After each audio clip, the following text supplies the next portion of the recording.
Fala, meu povo, tudo bom com vocês? Sejam todos muito bem-vindos de volta a mais um episódio do melhor podcast da internet, o Preto e Azul. No episódio de hoje, eu vou falar sobre um dos melhores filmes ali do finalzinho dos anos 80, mas que no Brasil só foi chegar ali por volta de metade dos anos 90, que é O Rapto do Menino Dourado. E para você que está chegando aqui agora, o meu nome é Felipe, eu sou psicólogo e no episódio de hoje nós vamos trazer, na verdade eu vou trazer essa série de comentários e fatos e curiosidades sobre esse filme. Pode ser que você não esteja, assim pelo nome, lembrando desse filme, mas com certeza, se você estava vivo ali no finalzinho dos anos 90, você em algum momento assistiu esse filme na tela da Globo. Esse é um daqueles filmes que passava na Globo praticamente todo mês. Quando você ligava, em algum momento, estava lá na sessão da tarde. Então, se você estava vivo e tinha acesso à internet, não. Acesso à televisão, que era o principal meio de entretenimento naquela época, pelo menos entretenimento de graça, você assistiu ele. Ele é um filme que ele foi protagonizado pelo Ed Murphy. Ele foi lançado em 1986 e como o próprio nome já fala, né, pelo menos em português, é O Rapto do Menino Dourado. No filme especificamente a gente vê, na verdade, assim, antes de falar sobre o filme, é muito interessante falar sobre a jornada do Ed Murphy um pouquinho. Aqui no Brasil nós conhecemos o Ed Murphy principalmente pelos seus papéis em filmes de comédia, por exemplo, como Vovózona, que foi, creio que Vovózona seja o filme mais famoso do Ed Murphy aqui, pelo menos em solo brasileiro, né? Que aí todo mundo, em algum momento, é igual Chaves. Todo mundo já assistiu Chaves em algum momento. Todo mundo que é brasileiro. Não sei essa nova geração, né? Essa geração dos anos 2000, mas se você é ali dos anos 90, você com certeza já assistiu Chaves em algum momento. E Vovózona é a mesma coisa, da mesma forma que vira e mexe. Quando você ligava na Globo, tava passando Vovózona em algum momento. É, você, em algum momento, ligou ali no finalzinho dos anos 90 sua TV, quando você era criança ou adolescente, até mesmo adulto, e você se deu de cara com esse filme, O Rápido do Menino Dourado, passando em algum momento.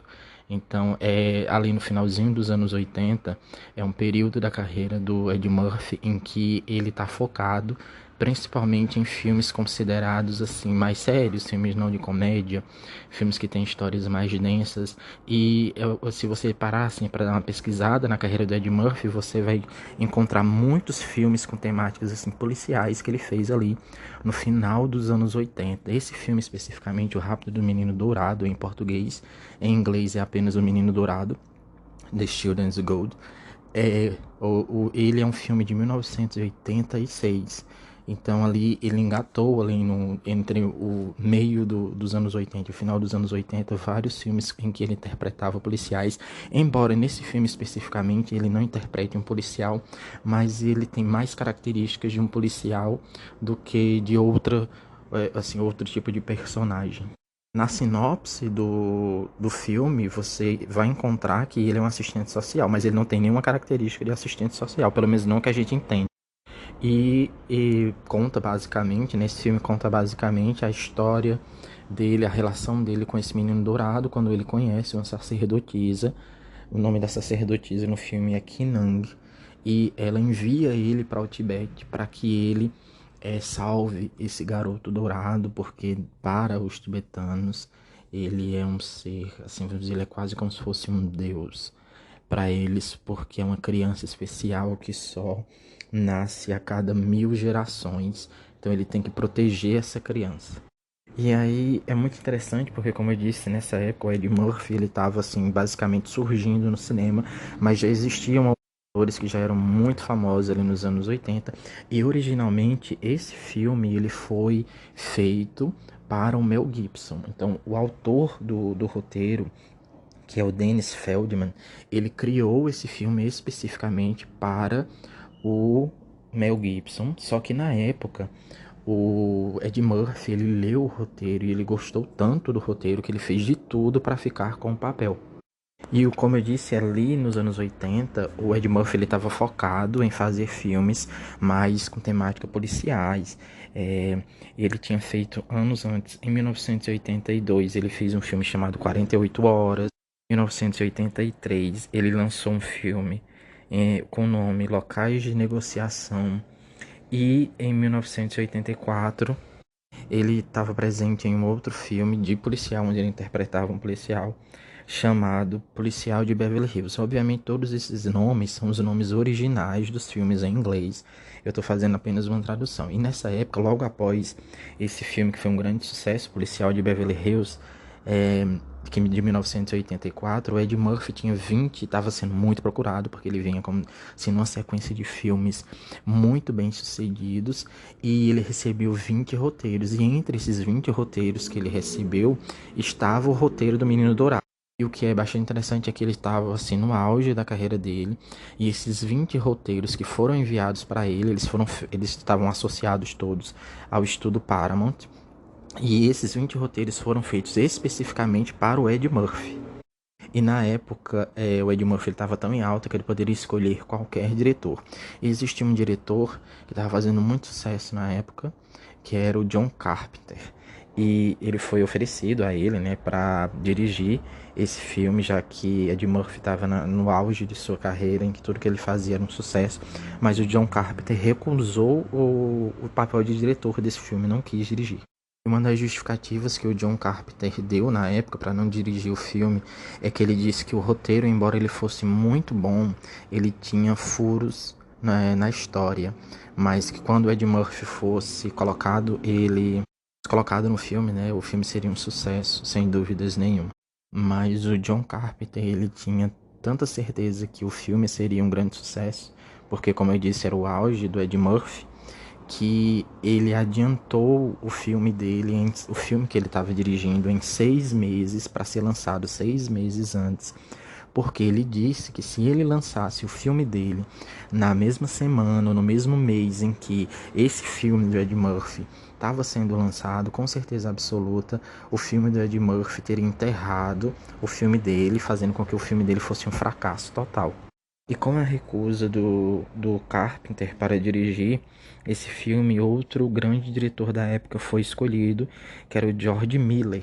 O Ed Murphy ele já conhecia o George Miller na época, já conhecia o trabalho dele, era fã do trabalho de George Miller.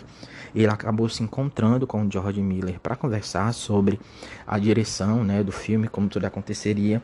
Só que ele decidiu ir por um lado diferente e ele escolheu um outro diretor para o filme. Ele escolheu o Michael Hitt para ser o diretor desse filme especificamente, para a gente ver também o quão poderoso o Ed Murphy era nessa época, e eu acho que continua sendo até hoje, embora hoje ele não tenha mais tanta relevância. Um fato bastante curioso relacionado ao próprio Menino Dourado do filme é que no filme não é um menino. O que nós vemos ali é uma menina, né? O Menino Dourado foi interpretado por uma menina e ela tinha 6 anos de idade na época. E na época o Ed Murphy ele fez um esforço muito grande para escolher a protagonista feminina do filme, que seria a Ki-Nang. E para isso o Ed Murphy, junto com a produtora do filme, fez uma busca quase que global, né, englobando assim vários países do mundo, para conseguir encontrar a atriz para interpretar a Ki-Nang no filme. Ele exigia, né, que fosse uma mulher que ele considerasse bonita. Então, várias procuras foram feitas por atrizes em Londres, na cidade de Bombaim, em Hong Kong e nos Estados Unidos. Cerca de 500 mulheres foram, como posso dizer, elas foram selecionadas. Na verdade, elas foram avaliadas para o papel e eles não conseguiram encontrar ninguém.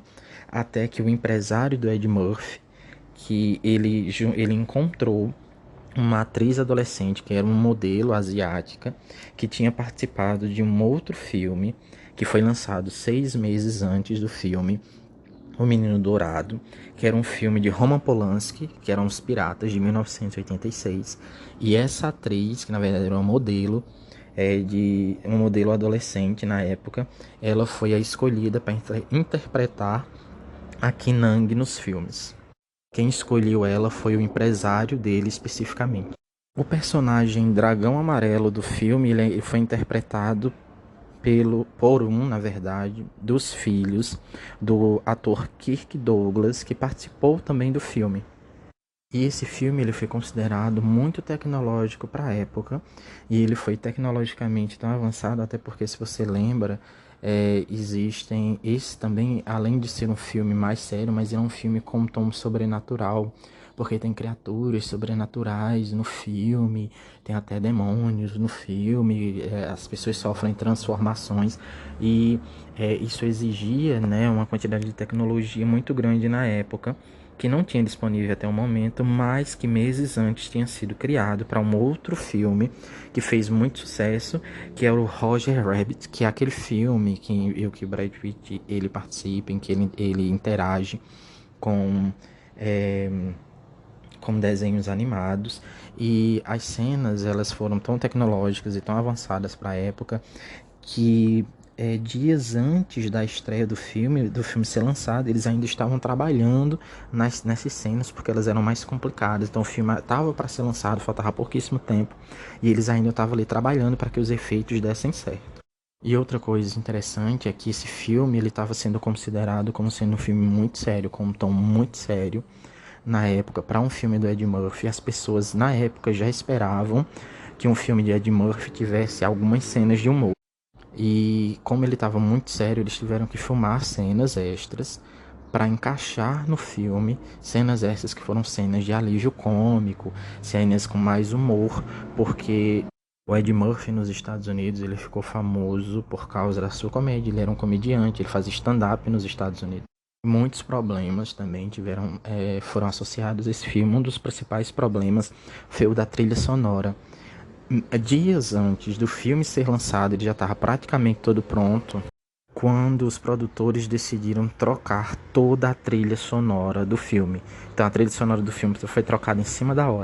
Mas nem todo mundo saiu satisfeito com esse filme. O roteirista e também criador do filme, ele odiou o produto final, porque ele disse que originalmente esse filme era um filme de ação barra aventura e detetive, só que ele achou que o diretor fez um péssimo trabalho, não entendeu o que ele tinha escrito, não entendeu as palavras dele, a proposta do roteiro, e ele disse que a coisa estava tão difícil na época das filmagens, que quando ele chegava no set de filmagem para ver o desenvolvimento lá das gravações, ele chegava esperando ver um filme de ação e aventura sendo rodado, só que os esforços que o diretor estava fazendo na época era para transformar esse filme em mais um filme de comédia do Ed Murphy. E ele chamou na época esse filme de um grande pesadelo. Então é isso, minha gente. Esses foram aqui alguns fatos curiosos sobre esse maravilhoso filme dos anos 80. Se você não conhece ele, se você não assistiu ele na época em que a Globo passava ele quase toda semana, vai pra internet pro Google, no Google você encontra esse filme com a dublagem original dos anos 90. Corre lá e vai assistir, porque ele é um filme que vale muito a pena. A gente vê uma outra faceta do Ed Murphy que a gente não vê há muitos anos. Ele é um filme bem divertido, não é o melhor filme do mundo, mas é um filme passatempo, aquele filme gostosinho, ainda mais é um filme curto, não são aqueles filmes gigantescos, e você vai se divertir bastante com essa história, que embora seja simples, é muito agradável. Então é isso, se você gostou desse episódio, não esquece de classificar a gente com 5 estrelinhas, caso você esteja ouvindo pelo Spotify. Não esquece de compartilhar o episódio com os seus amigos que lembram do Garoto Dourado, ou que você acha que vai gostar porque é um fã do Ed Murphy.